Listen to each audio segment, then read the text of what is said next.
Meus amigos, hoje eu vou trazer os resultados do Banco BMG, um banco que eu já tive em carteira, acabei me desfazendo, fiquei ali num resultado minimamente positivo, eu vendi a 2,50, mas pelos preços atuais e pelos preços que essa ação já chegou, você deve imaginar a dor que eu sinto no coração, considerando que eu vendi a R$ 2,50. Mas enfim, essa é uma história muito longa, se você quiser saber, depois eu deixo um vídeo lá no finalzinho, tá bom? Mas nesse vídeo aqui em específico, eu vou trabalhar aqui com vocês os resultados e, melhor de tudo, no final do vídeo eu ainda vou trazer o valor justo através do fluxo de caixa descontado, claro, tendo ali parâmetros bem próprios para o setor bancário, tá bom? Então, para a gente começar, eu gosto sempre de trazer um panorama geral, uma visão a respeito da análise bancária. E eu gosto sempre de analisar esses três pilares. O primeiro deles, que eu sempre gosto de olhar, é a questão da carteira do banco. Por quê? Dentro do Banco BMG, você vai acabar enxergando que eles têm tanto pessoa física e eles também têm pessoa jurídica. Só que dentro de pessoa física, você eventualmente pode ter ali a parte do varejo. Você pode ter eventualmente o consignado, né, que ela é bem forte nessa parte. Na pessoa jurídica, você tem aqui também inúmeras linhas de crédito. Mas como o banco ele é mais forte aqui na parte da pessoa física, eu vou trabalhar exclusivamente com esses aqui para a gente falar sobre as vantagens e desvantagens deste tipo de carteira de crédito. Segundo item que ele é extremamente importante também é a questão da rentabilidade. A gente pode olhar tanto através do lucro líquido, a gente pode olhar também através do retorno sobre o patrimônio líquido e, claro, para a gente entender tudo isso aqui, né, é fundamental que quanto maior o lucro e, consequentemente, também maior o ROI, melhor para o banco. Esses indicadores nunca menor vai ser algo bom, tá bom? Então, o que acontece? Eu já quero antecipar algo para vocês. O ROI, ele é uma medida que faz o seguinte, ele pega o lucro líquido e ele divide pelo patrimônio líquido. Pelo menos essa daqui é uma das fórmulas mais fáceis que a gente tem para avaliar o ROI. O que acontece? Idealmente, o ROI ele deve ser igual ou superior à nossa taxa livre de risco. Ou seja, é ideal que isso aqui seja, no mínimo, igual ou superior, eventualmente, ali à nossa taxa Selic, ou eventualmente a um IPCA mais, assim, bem longo, tá? Então você pega aqueles de 2060, né? Então você pode pegar aqui um IPCA+, considerando que IPCA ficou em uns 5 e alguma coisinha, mais o título pagando ali seus 7, você tem mais ou menos ali uns 12 e pouquinho que você deveria ter de remuneração do ROI da companhia. Então é ideal que seja igual ou maior do que alguns desses indicadores. Por fim, também é muito importante, é a questão da inadimplência, né? Ou seja, é a questão relacionada ao não pagamento, né? O que acontece, né? A inadimplência, ela gera aquele famoso PDD, né? Que é a provisão para devedores duvidosos. E isso daqui, naturalmente, não é nada bom para a companhia. Por quê? Porque vê se você concorda comigo. O banco, ele tem ali alguns tantos bilhões que ele pode emprestar. Então, ele faz o seguinte, eu tô lá no Banco BMG, por exemplo, eu deposito meu dinheiro na poupança ou deposito no CDB ali do próprio Banco BMG. O que ele faz? Ele pega aquele meu dinheiro, ele remunera a taxa CDI, que é um pouquinho abaixo ali da Selic, e ele pega esse dinheiro e emprega nas suas operações. Só que quando alguém não paga, tem que ser feita uma provisão para que, se houver um calote, aquela pessoa realmente não pagar o crédito dela, você tenha esse provisionamento aqui. E pensa comigo, se eu peguei e emprestei dinheiro, você emprestou dinheiro, ou seja, eles têm lá, por exemplo, 20 bilhões de reais para emprestar. Quanto mais pessoas deixarem de pagar, ou seja, a inadimplência subir, a PDD também sobe. Então, desses 20 bilhões que você pode emprestar, eventualmente agora, por conta da PDD, você vai ter que emprestar só 18 bilhões. Tudo isso para você entender que quanto menor a PDD, consequentemente também é melhor para os resultados do banco. E nesse ponto aqui, já que eu trouxe os três principais pilares, eu vou trabalhar aqui em ordem com vocês. Primeiro deles, a carteira. E como você sabe, o Banco BMG ele é extremamente forte no crédito consignado, tá?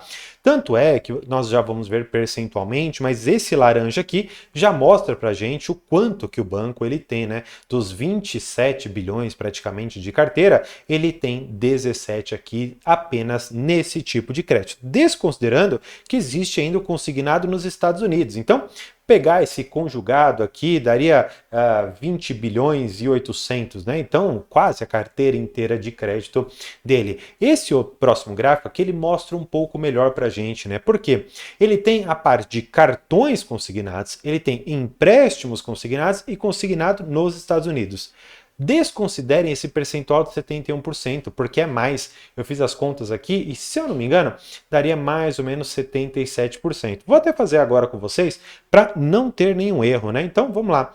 Pegar esses 47,6, que seriam os cartões consignados, com 16,1, que seria o empréstimo, e esses consignados nos Estados Unidos, né? Então, mais 13,8. Então, 77,5% da carteira do Banco BMG está atrelada ao crédito consignado no geral, tá bom? Tanto é que aí você pode ver, né, a receita que nós tivemos, 17 bilhões, foi aqui no consignado, o varejo, pessoa física, apenas 3, no atacado, que é relacionado aqui a empresas e operações estruturadas, apenas 2. Olha o quanto que nós temos de representatividade do crédito consignado. Portanto, o que você já consegue extrair desse slide? Se até então você não conhecia bem o Banco BMG e aqui no canal você está aprendendo, eu acho que primeiro vale a pena a sua inscrição. Isso vai me ajudar muito e eu espero que o canal consiga também te ajudar e contribuir com seu enriquecimento intelectual e também financeiro. Agora, quando você olha para o Banco BMG, você já consegue diferenciá-lo eventualmente de um Itaú, de um Bradesco, de um Banco do Brasil, porque você já entendeu em que setor dentro dos empréstimos ele está inserido e, portanto, você consegue estruturar uma carteira eventualmente com uma empresa que é mais forte no crédito agro, mais forte no crédito eventualmente de pessoa física, seria o Bradesco, ou eventualmente pessoa jurídica, que seria o ABC, ou um banco de investimentos, BR Partners, BTG. Então, você consegue orquestrar bem aqui a sua carteira. Passada essa parte, a gente tem que continuar. Toda análise, ela é aqui consecutiva, porque tudo no final vai se interligar. Que, naturalmente, que eu já falei para vocês, seria a questão do ROI, né? E agora, para a gente trabalhar o lucro líquido da companhia, ela teve aqui um lucro bem interessante, né? 115 milhões de reais. Eu me recordo na época que o banco, ele estava entregando lá mais ou menos ali os seus 25, de vez em quando dava 50 milhões, e a gente já vibrava com isso, né? Hoje, o banco já entrega um resultado bem maior.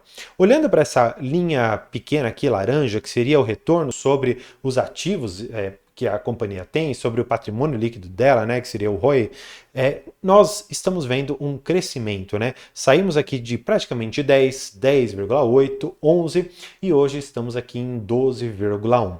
A Basileia, ela vem caindo um pouco, mas, gente, dentro desse nível aqui de mais ou menos os seus 10 até os seus 16, é um patamar bastante saudável, tá? Então não ficaria preocupado com a Basileia, mas olharia apenas para o crescimento consecutivo do ROI, que tem sim vindo através das suas operações bancárias, mas ainda tem uma cerejinha do bolo que eu vou deixar um pouco mais para o final do vídeo para a gente trabalhar sobre isso, para que então também tenhamos uma noção de quanto que o resultado da companhia pode crescer e também o seu retorno sobre o patrimônio líquido. Bom, até agora vimos a questão da carteira, vimos a questão do lucro líquido e também do retorno sobre o patrimônio líquido. Agora, a gente precisa ir para a parte mais chata, que realmente é a questão da qualidade de crédito, ver se o Banco BMG está emprestando bem.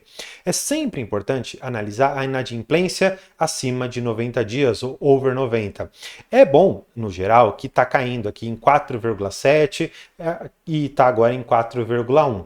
Só para você ter um parâmetro, né? Outros bancos, eu já fiz esse comparativo, inclusive com o BMG em outros vídeos, essa inadimplência roda mais ou menos ali na casa dos seus 3,5%. Então, no geral, apesar de o crédito consignado ser um dos mais seguros, ainda assim a carteira de crédito ela não tem a melhor das qualidades. Eventualmente, dentro ali da parte de varejo, pessoa jurídica, a inadimplência pode ser muito alta e isso pode impactar os números aqui da companhia. Mas considerando que essa inadimplência ela é muito estável e também bastante alta, me parece que isso deve estar muito mais relacionado com aquela parte realmente do crédito consignado, porque por ser estrutural, me parece que realmente o problema é lá.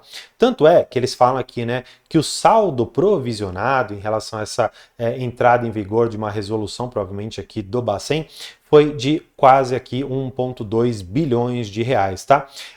O índice de cobertura da companhia está bem tranquilo, então isso não preocupa. E quando nós olhamos aqui para despesas de provisão para devedores duvidosos, líquida, né? Você vê aqui esse aumento que a companhia teve, saindo de 5,4 para 6,6. E o que acontece, né? A gente tem que olhar esse indicador em cima da carteira geral de crédito da companhia, não? Então, olha só, você pega 6,6. Vamos voltar aqui para a gente entender. A companhia tem uma carteira geral de crédito de 26 bilhões e 800 e ela tem que provisionar 6,6. Ela basicamente ela deixa de emprestar quase 1 bilhão e 800, o que poderia se tornar crédito para a companhia eventualmente. Então, isso daqui pesa muito na companhia. E como que ela conseguiria reduzir isso? E aí, claro, a gente precisa voltar para o slide para a gente entender. Conforme a inadimplência for caindo, e você, de uma certa maneira, não precisar colocar isso dentro das suas provisões, você começa a reduzir isso aqui também. Parece que essa redução aqui, ela no futuro vai começar a gerar esse impacto positivo, como de fato já estava gerando, de 4,7, 5,7, assim foi caindo, só que com essa entrada em vigor aqui de uma resolução específica, nós tivemos esse aumento bastante expressivo, tá? Então é algo pontual, provavelmente por ser uma resolução, ela deve ter impactado todos os bancos, ou talvez mais fortemente o Banco BMG por conta da vinculação com o crédito consignado, tá? E aí eu te falei que ainda no futuro nós teremos uma cerejinha do bolo. E nesse ponto eu quero falar com vocês sobre a parte da BMG Seguradora. Porque olha só, em relação ao que seria esse roxinho, a participação que o BMG tem dentro da BMG Seguradora, ela tem um lucro líquido correspondente a 10 bilhões. Entretanto, ainda ela vai adquirir 40%. E tem uma observaçãozinha aqui, e essa observação é simples. Eles estão ainda aguardando algumas aprovações dos órgãos reguladores, né? Então, especialmente o Bacen, eventualmente ali a SUSEP precisariam intervir aqui para aprovar essa negociação. Mas fato é que a companhia ela deve incrementar para cada trimestre mais ou menos ali 6 milhões a mais de lucro. Então, se você anualizar isso aqui, são 24 milhões de reais a mais para a companhia, tá? Então, é algo bastante interessante. E se você também pensar na própria BMG, corretora de seguros, o lucro que ela pode atribuir, considerando que haja também aquisição, gente, é um lucro bastante interessante, tá? Então, eu acho que essa parte aqui seria realmente a cereja do bolo. E quando você olha para o ROI desse segmento, né, das seguradoras, 98% é muita coisa, né? Realmente é algo muito alto. E se você chegou até aqui, eu já quero que você comente se você tem ou não ações de BMG dentro da sua carteira, antes de eu te falar qual vai ser o preço justo de acordo com o fluxo de caixa descontado. E também deixa aqui embaixo se você está recebendo bons dividendos, quero saber como é que está a sua carteira. Mas sem muito mais delongas, nós vamos aqui para o meu valuation. Já de início, eu vou te mostrar o meu preço. O valor justo por ação eu estipulei aqui em R$ 6,39. Tem toda uma técnica que eu emprego aqui para que a gente consiga compreender qual que é o valor ou não. Você tem taxas de desconto, taxa de crescimento, taxa de reaplicação, enfim, tem tanta coisa aqui dentro que levaria muito tempo para eu te explicar. Exatamente por isso, já faço aqui um convite para você ficar antenado no canal, porque em tão breve eu devo anunciar aqui meu curso a respeito da precificação de empresas através desse método. Claro, para os bancos parece um pouco mais simples, entretanto, para outras empresas você verá que é um modelo muito mais aprofundado e que com certeza vai te ajudar a tomar uma boa decisão de investimentos para saber, sem depender de analista, de youtuber, de ninguém mais, qual que é o valor justo de uma ação e se ela está cara ou se ela está barata, se vale a pena ou não entrar em uma determinada ação. E tudo isso eu vou fazer logo mais, então fique antenado aqui. E claro, se você quiser continuar seus estudos a respeito do Banco BMG, eu vou deixar esse vídeo aqui. Então, por hoje é isso. Muito obrigado e tchau!